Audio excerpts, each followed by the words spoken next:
Hi there, welcome to Gong Show Garage. Today we're going to do a video on the difference between an inverter and a generator.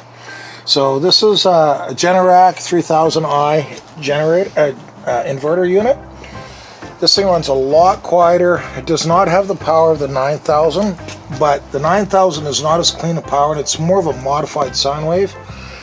To be brutally honest with you, what I did is I put the meter on it and it was still giving me 123 real actual volts on it. Whereas my solar system gives me like about 78, which kind of surprised me. So what I want to talk about the difference between clean power and dirty power. If you've watched our other videos, I do talk about it sometimes, about the difference between clean power and dirty power. The power that comes out of this is just as clean as I get from BC Hydro. I ran my fridge, which has got sensitive computers in it and stuff like that, for 6 days off this generator when we had a power outage. Everybody kind of laughed at me and called me a tin hat and all that because I have had all the stuff for prepping. But we did have a transformer drop on our street and we lost power to this whole neighborhood for 6 days. So this thing ran probably about 8 hours a day. It was a pig on fuel. I would probably go through about, I'd say, 40 bucks a day in fuel in this one. This thing just runs on a whisper.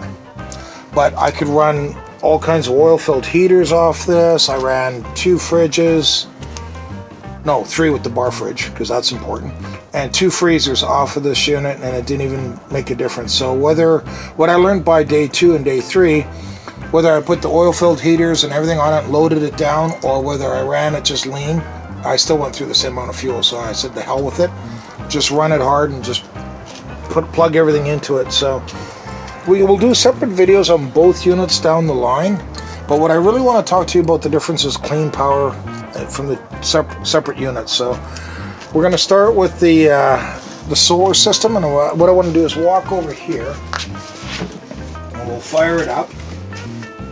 This is my Canadian Tire 3000 watt. It'll hit a peak of 5,000 watts for a few seconds.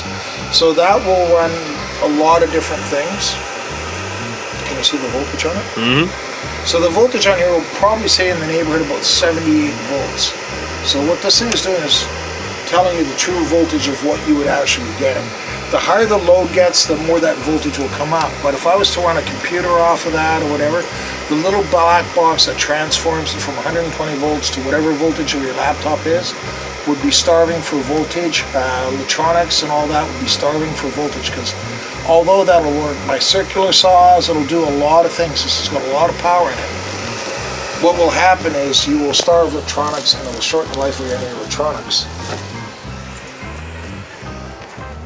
Whereas the reason I invested in this is I've got a Samsung fridge, which is notoriously unreliable at best, and it's got a lot of electronics in it. So what I've done is I got this so I can put this on my back patio, plug into my 2 fridges that have got computers into that, and I don't have to worry about that because the power coming off this will be perfectly clean.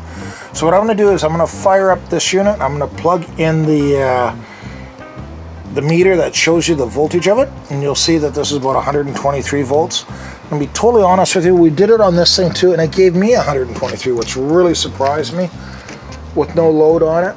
So this being a dirty power and this being clean power, but you'll hear the difference in how loud they are. So we'll come right back and we'll do those.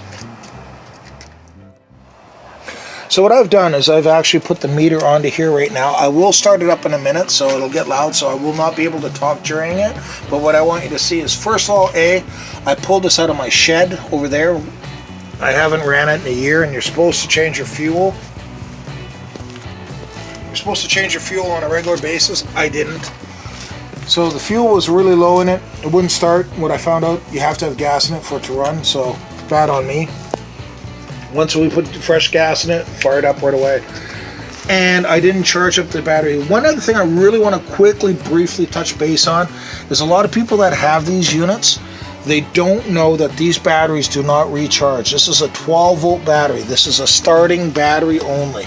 So what happens is every time you start it up and all that stuff, you're pulling power off that. There's no power going back into here. There's no 12 volts recharging source on here. So what you need to do on a regular basis is put a battery charger on it and make sure it's topped up. This does have a pull start, but I'm too lazy for that, so I'll just rather maintain the battery. So the battery needs to be charged on a regular basis. So what I'm going to do now is I'm going to fire it up, and we're going to show the voltage that's on here. It does come up on the menu here as well, but I thought they were kind of lying about that. I didn't think that this meter here will show if you're lying on a pure sine wave or a modified sine wave. But this one here was telling me at 124 volts, this is showing me 123, so it is actually accurate. It actually does produce the voltage, so it doesn't starve the equipment as much as I thought. But nonetheless, this is off of a generator. It's not as clear power as a pure sine wave one. If you have any more questions about pure sine waves, please put them in the question, and I'll spend more time doing it in a different video.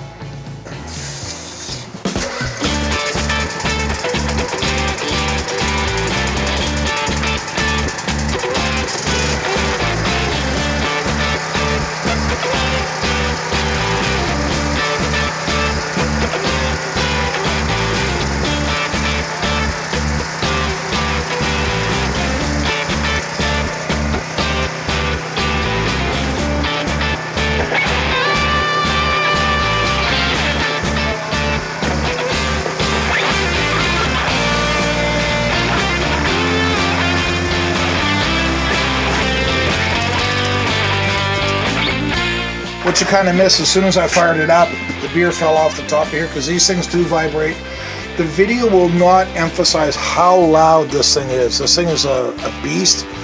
Produces lots of power, but sonically, the dBs on it are nauseating. So what we do is we usually close the garage door. We pull the dart right up against it, and so nobody can steal it. We close the garage door and we let it run, but it is noisy. And you can do smell more emissions off it than this one, but we'll get into that further in other videos. So what I'm going to do is I'm going to fire up this one next. This is an inverter unit, and what we'll do is we'll show the voltage on that one. So we'll be coming right back to that. Give her a pull. Now turn it to a run.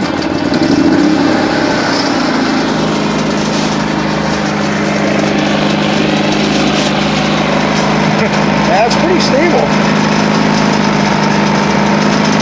That's not bad. Yeah, not bad at all.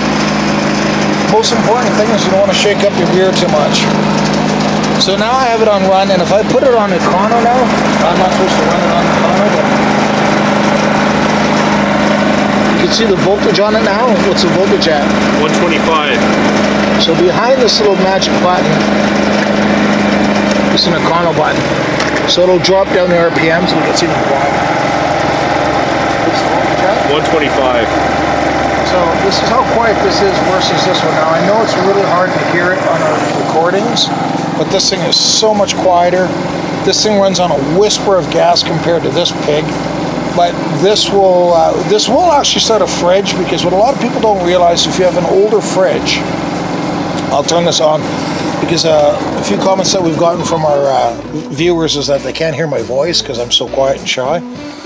So what's happening is with this one here, a lot of people had the little 2,000 watt generators, and what was happening is if you turned on a compressor on a fridge, sometimes the demand is 2 to 3 times higher than what its running power is, and these would shut off. So this is a 3,000, so you can actually start up probably 2 fridges off this without a problem. The new fridges come out with linear compressors, so they don't draw as much power on the startup, but the old style compressor ones, to kick that compressor over, they had a big capacitor on it, and it would ram a whole bunch of current into it and then kick it on. Your house had a breaker, and what happened is the breaker would need to heat up to find it'd have to get warm to trip the breaker. Well, what would happen is it would draw a lot of power across that bridge of the breaker, and then all of a sudden run down to running power, and then the breaker wouldn't trip. But on one of these that could produce a maximum of whatever wattage, they would trip out. So I give kudos to Generac on these, because they do have a lot of headroom with the 3,000 watts. So I can put this on my back deck and start up my fridge and freezer without any concerns.